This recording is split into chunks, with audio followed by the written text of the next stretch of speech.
नमस्कार, मैं खास प्रोग्राम न्यूज स्पेशल में आप सभी का स्वागत है। मैं हूं मनीष, एचएन 24/7 देख रहे हैं आप। हरिद्वार में वीआईपी घाट पहुंचे उत्तराखंड के पूर्व मुख्यमंत्री हरीश रावत ने खिलाड़ियों के साथ गंगा मां से प्रार्थना की। उन्होंने खिलाड़ियों की व्यवस्था को लेकर पीएम से न्याय की मांग करते हुए पत्र को गंगा में समर्पित किया।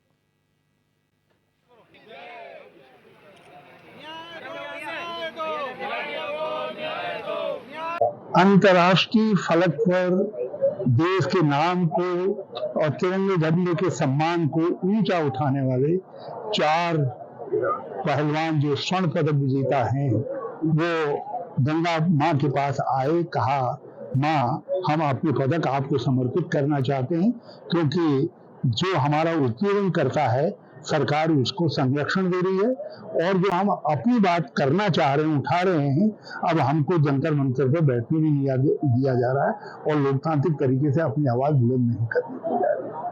वो गंगा मां के पास आए, उनकी व्यथा थी, और ये व्यथा मैं समझता हूँ कि सबकी व्यथा है जो लोकतंत्र में विश्वास रखने वाले लोग हैं।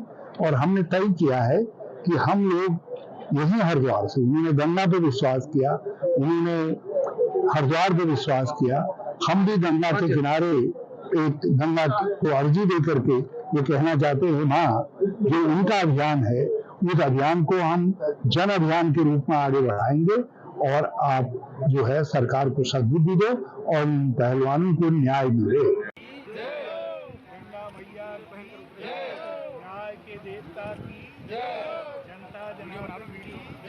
अरे महाराज जी मान बढ़ाने वाले अरे यार रविंदर भैया एक मिनट बैठी को ऊपर करो।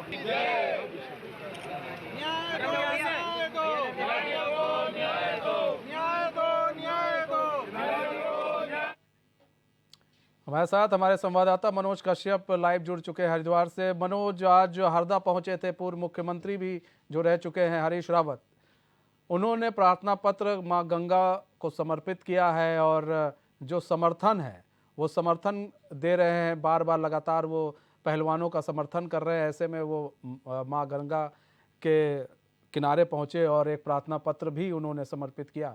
उस प्रार्थना पत्र में क्या कुछ लिखा हुआ था?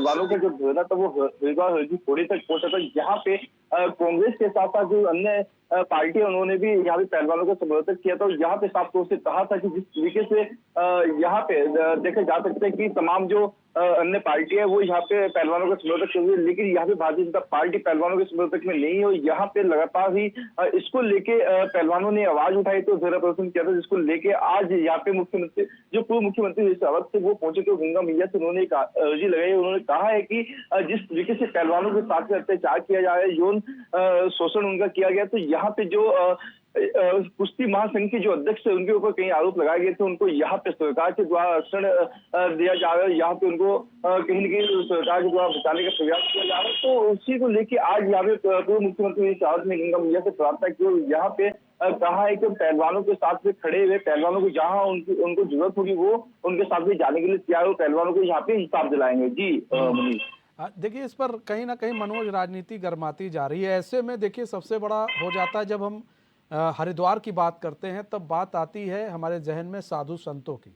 ऐसे में अगर हम साधु संतों की बात करें तो साधु संतों का क्या कुछ कहना है? जिस तरह से पूरा नाटकीय पूरा देखा गया, किस तरह से नाटकीय ढंग से पूरा वहाँ पर पहुँचे थे, पहलवान पहुँचे थे अपने मेडल को लेकर, उसके बाद नरेश टिकैत को उन्होंने अपना मेडल सौंप दिया, फिर खाप पंचायत हुई। ऐसे में वहाँ के साधु संत क्या कह रहे हैं हरिद्वार में? बिल्कुल, देखिए यहाँ पे पहलवानों ने अपने सोशल मीडिया पेज के माध्यम से यहाँ पे जानकारी दी थी कि उनके द्वारा जो मेडल जीते गए थे अब वो किसी काम से मनोज, बने रहिए हमारे साथ। अनुपमा रावत भी जुड़ चुकी हैं, हरिद्वार की विधायक हैं। अनुपमा रावत जी, स्वागत है चैन में आपका। मैडम, एक चीज़ जो समझ में आ रही है इसमें कि इसमें जो पहलवानों को लेकर जिस तरह से राजनीति हो रही है, और आज पूर्व मुख्यमंत्री हरदा भी पहुंचे हुए थे, वहां पर मां गंगा को उन्होंने एक प्रार्थना पत्र भी समर्पित किया है। ऐसे में प्रार्थना पत्र में हम जानना चाहेंगे क्या लिखा था, और दूसरी चीज़ ये कि इस पूरे मुद्दे को लेकर अब साधु संत से आप लोग की बात होती होगी, उनका क्या कुछ कहना है? देखिए, ये खिलाड़ी, ये पहलवान हमारे गौरव हैं। इन्होंने हमारा मान सम्मान बढ़ाया है, देश का मान सम्मान बढ़ाया है हर स्तर पर। और आज अगर उनके द्वारा इतनी गंभीर आरोप लग रहे हैं और भाजपा जिस तरीके से संरक्षण देती नजर आ रही है सरकार, उससे कहीं ना कहीं बहुत बड़ा सवालिया निशान खड़ा होता है। जहाँ जो हमारे देश का गौरव बनाते, जो हमारे राष्ट्र का गौरव है, अगर उनके साथ व्यवहार हो रहा है तो एक आम नागरिक कितना सुरक्षित है, इस बात से हम इसका अंदाजा लगा सकते हैं। तो इसमें पूर्व मुख्यमंत्री हरीश रावत जी ने मां गंगा मैया को, क्योंकि हरिद्वार है, गंगा मैया हम सब के लिए पूजनीय है, तो उनको अर्जी लगाई है कि क्या पता भाजपा को, सरकार को सद्बुद्धि आए और वे इन पहलवानों के आंसू देखे और कहीं ना कहीं उनका मन पसीजे। आज हर व्यक्ति, हर नागरिक, आम व्यक्ति से पूछे, उनके मन में टीस उठती है जब इन खिलाड़ियों के आंखों से एक भी आंसू टपक रहा है।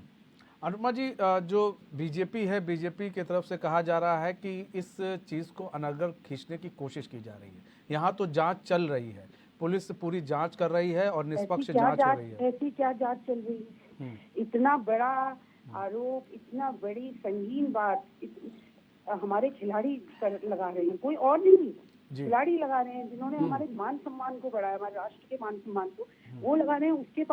उसके बाद क्या रहता है? जल्द से जल्द करें ना आप, पूरा सब कुछ इनका है, पूरी सरकार इनकी है, इतना बड़ा टाइम लगता है। ये तो साफ है कि खींच रहे हैं बात को, ये बचाव की स्थिति में, ये नहीं देना चाहते, ये एक गलत परिपाटी शुरू हो गई है। इसको कहीं ना कोई रोकथाम होनी चाहिए। और हम सब लोग राजनीति से नहीं, सामाजिक रूप से भी हमारे पहलवानों के साथ, हमारे राष्ट्र के ये जो गौरव हैं, जिन्होंने हमारे जो खिलाड़ी हैं उनके साथ खड़े। ये किसी के साथ भी हो सकता है। आज अगर इसको सब ये सोचे कि नहीं ये हमारा नहीं उनका मैटर है, तो फिर तो कोई भी सुरक्षित नहीं रहेगा।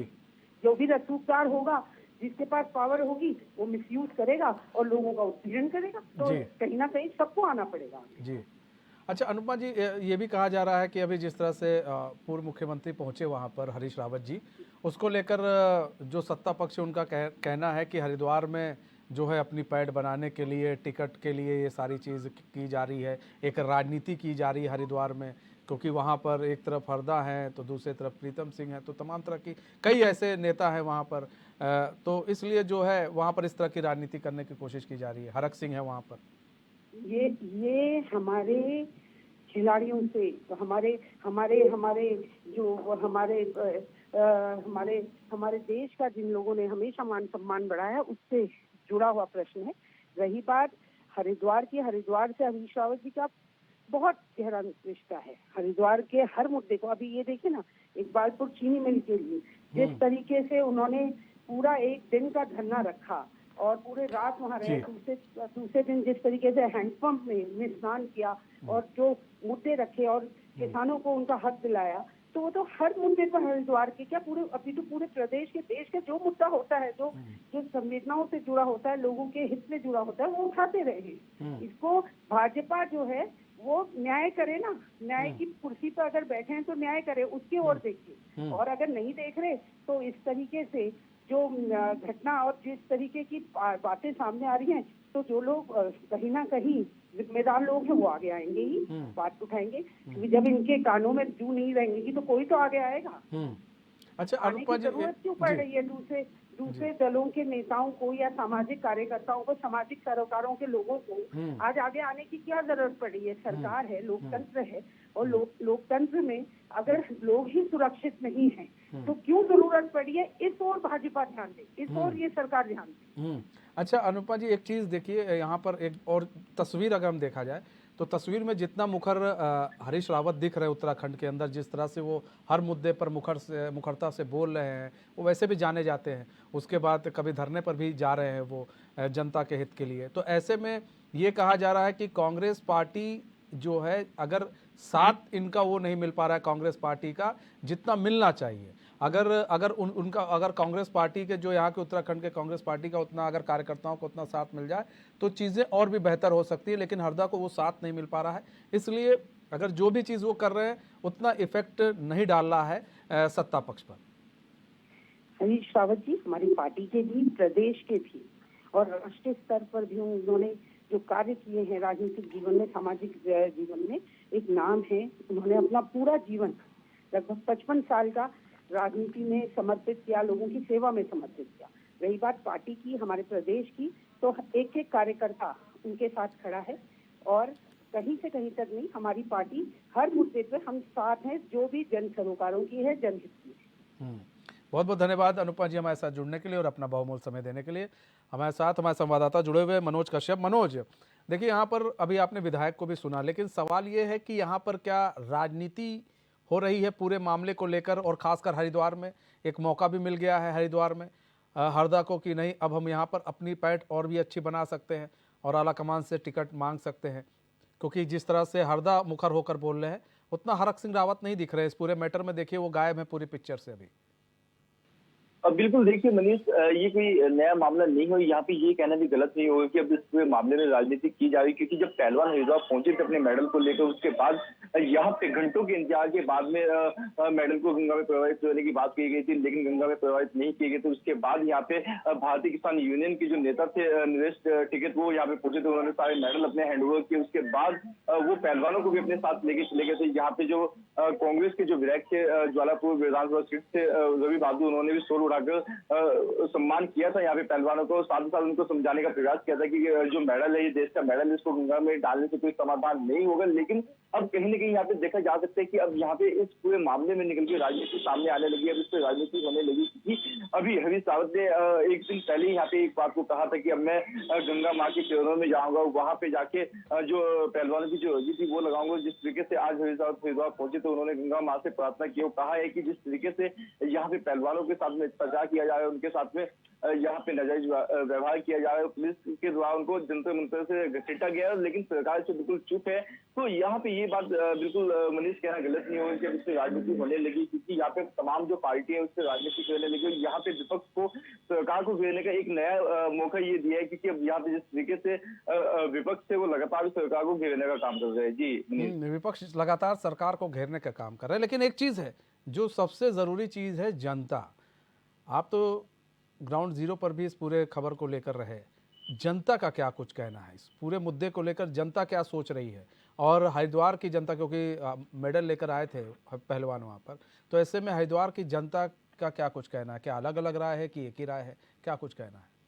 बिल्कुल, देखिए जब पहलवान हरिद्वार पहुंचे थे, लोगों के अंदर एक अलग उत्साह देखने के लिए मिल रहा था। लोग जानना चाहते थे कि ऐसा क्या हुआ है कि जो है अब बात यहाँ तक बढ़ गई कि जो मेडल है उसको गंगा जी में डाला जाएगा। हालांकि मेडल गंगा में डालने से कोई समाधान नहीं होगा, सबके मुंह पे ये बात थी, लेकिन सब लोग ये भी चाह रहे थे कि जब इस पूरे मामले में यहाँ पे मुकदमा दर्ज कर लिया गया, पूरे मामले में जो है पहलवान को सहयोग करना चाहिए, यहाँ पे पुलिस प्रशासन का साथ देना चाहिए, मामले की जांच करानी चाहिए। जो साक्ष्य पहलवानों के पास में, खिलाड़ियों के पास में जो साक्ष्य है, उनके जो खिलाफ जो साक्ष्य वो अब पुलिस प्रशासन को सौंप देने चाहिए, क्योंकि उसके बाद ही यहाँ पे जांच क्लियर हो पाएगी। और हमने देखा कि यहाँ पे जो कुश्ती महासंघ के जो अध्यक्ष थे, उनके भी एक बयान सामने आया था, जिसमें उन्होंने कहा था कि गंगा में मेडल डालने से मुझे फांसी नहीं होगी, लेकिन अगर मेरे खिलाफ कोई सबूत मिल जाता तो मैं स्वयं ही फांसी पे चढ़ जाऊंगा। ऐसा बयान एक सोशल मीडिया पे खूब वायरल हुआ था, जिससे कहीं न कहीं राजनीतिक पार्टी से भी एक अलग से यहाँ पे राजनीति करने लगी। उनका साफ तौर से कहना है कि पहलवानों के साथ में यहाँ पे जाति की गई है, लेकिन जिस तरीके से अब यहाँ पे हरिद्वार की जनता है और हरिद्वार की खास तौर से हमने देखा था कि जो गंगा सभा के जो लोग थे, उन्होंने भी इस बात से एतराज जताया था कि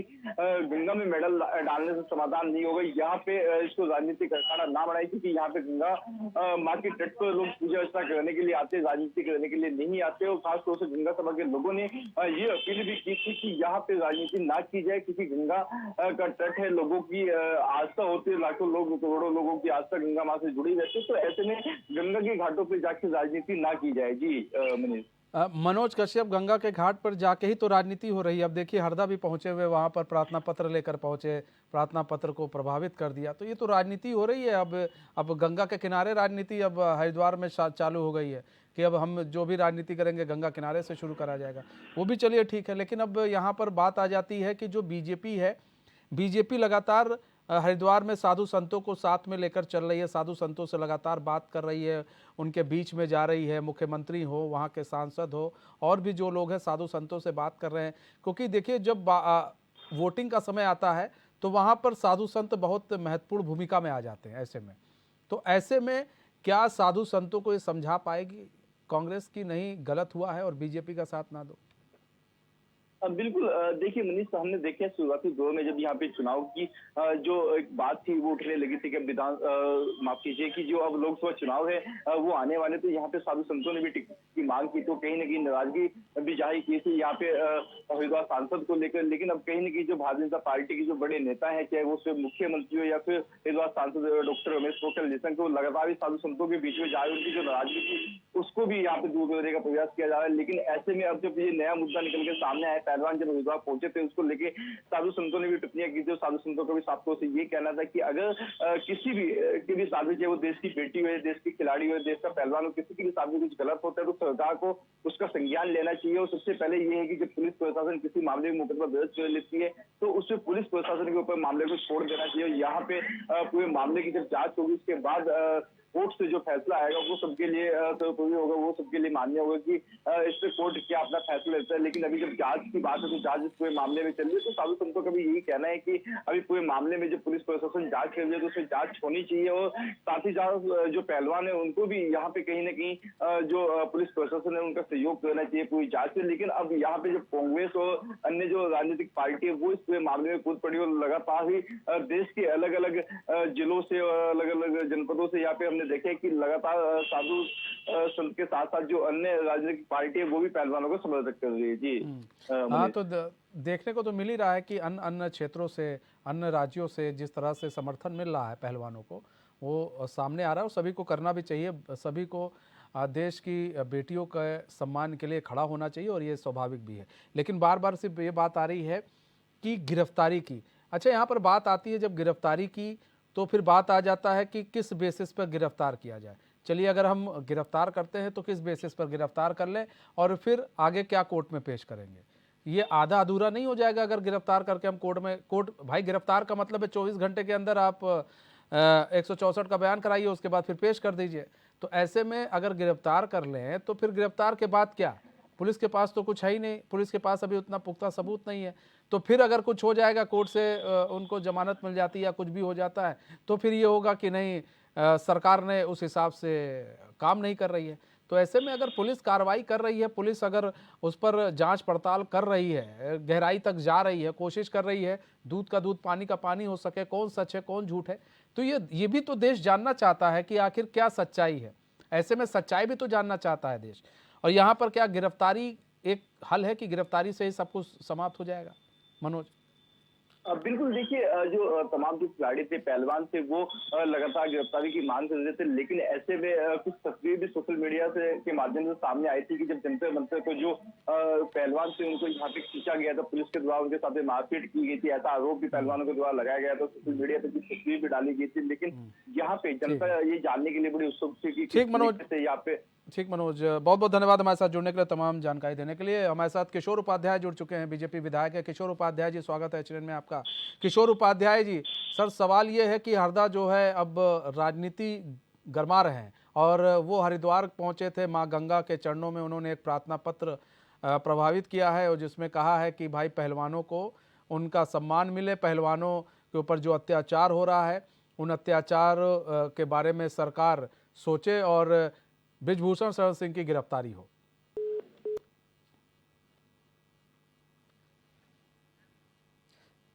लगता है किशोर उपाध्याय जी का संपर्क टूट गया है, हमसे हम दोबारा संपर्क साधने की कोशिश करेंगे। तो देखिए, हरिद्वार की राजनीति अब धीरे धीरे गर्माती चली जा रही है। यहाँ पर पहलवानों का मुद्दा अब राजनीति इसलिए भी गर्मा रही क्योंकि पहलवानों का ऐसा मुद्दा है।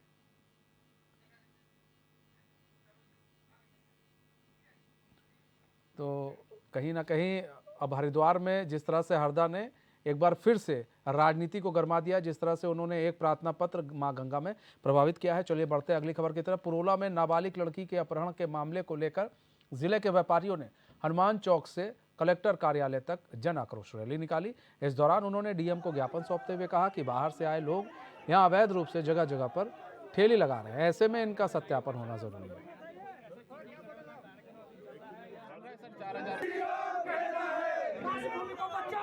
केवल आज या कल या परसों की घटनाओं को लेकर के नहीं है, ये बहुत पहले से हो रहा है। क्योंकि इस तरह की जो मानसिकता, जैसे कि आपने देखा कि पुरोला में हमारे एक नाबालिग बहन को जिहादी मानसिकता विशेष धर्म के लोगों द्वारा भगाने का कार्य किया गया। उसके तुरंत ही बाद ही ये ऐसे ही केस जिसमें एक नाबालिग हिंदू लड़की थी उसको भी भगाने का कार्यक्रम किया गया है। और ऐसे ही आप ये देखते हैं यही जिहादी मानसिकता है जिसमें दिल्ली का जो बर्बर साक्षी हत्याकांड था वो भी आपके सामने आया।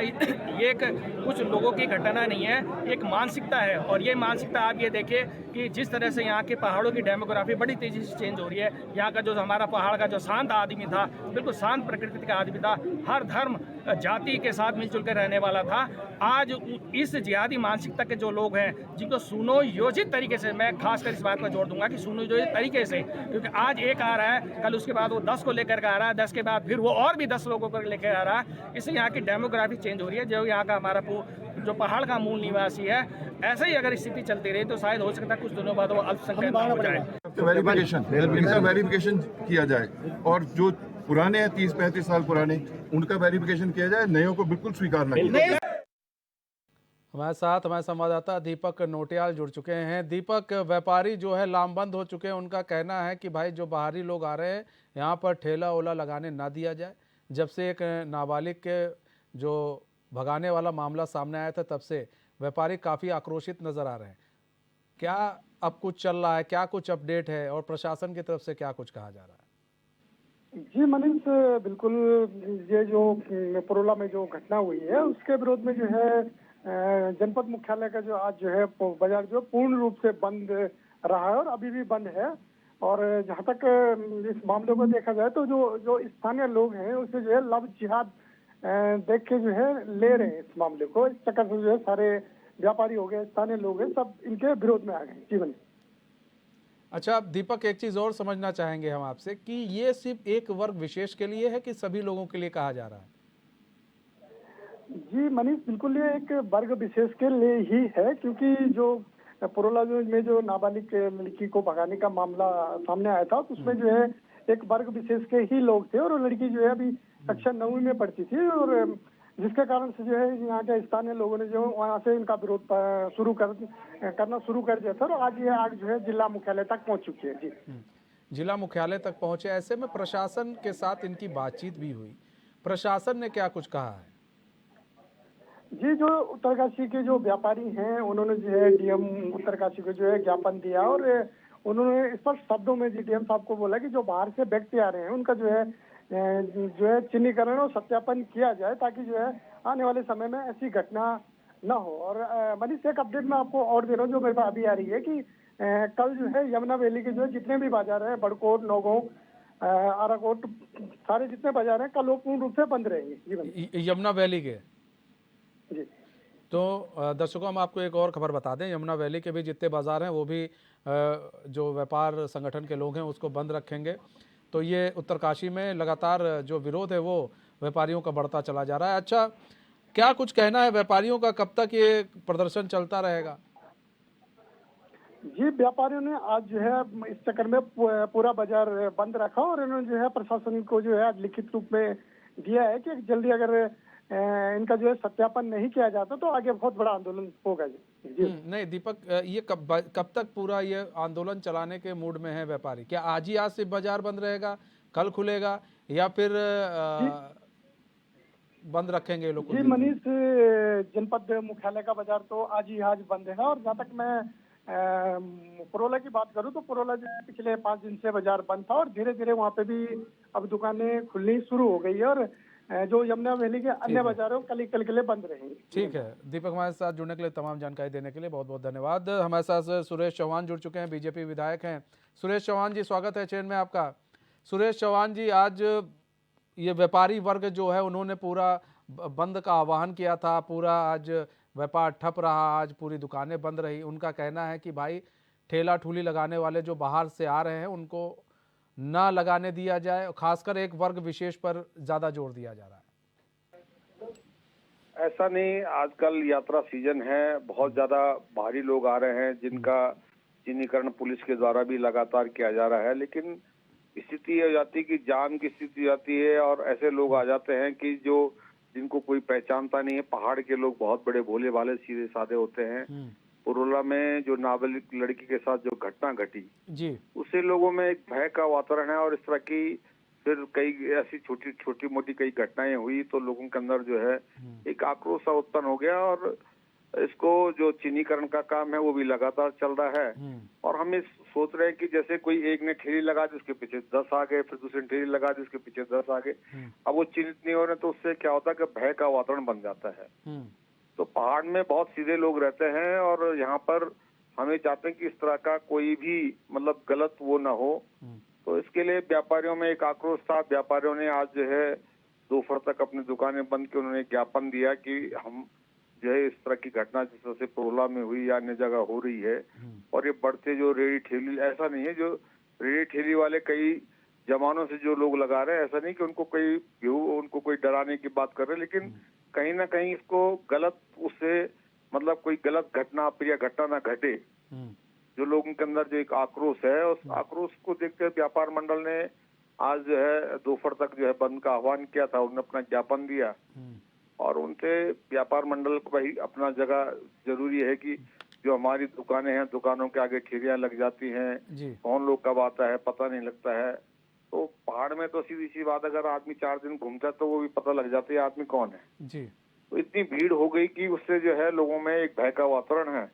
और इसमें लगातार पुलिस की टीम भी लगातार चिन्हित करने का काम कर रही है। और ऐसा नहीं है मतलब कि भारी लोग कहीं भी किसी शहर में अगर जो अनजाने लोग हैं जो आ जाते हैं तो धर्म वाली बात नहीं है, लेकिन उससे कहीं ना कहीं माहौल तो खराब हो ही रहा है। मतलब कहीं ना कहीं माहौल खराब हो रहा है, उसी को सुधारने की कोशिश भी आप लोग लगातार कर रहे हैं। बहुत बहुत धन्यवाद सुरेश चौहान जी हमारे साथ जुड़ने के लिए।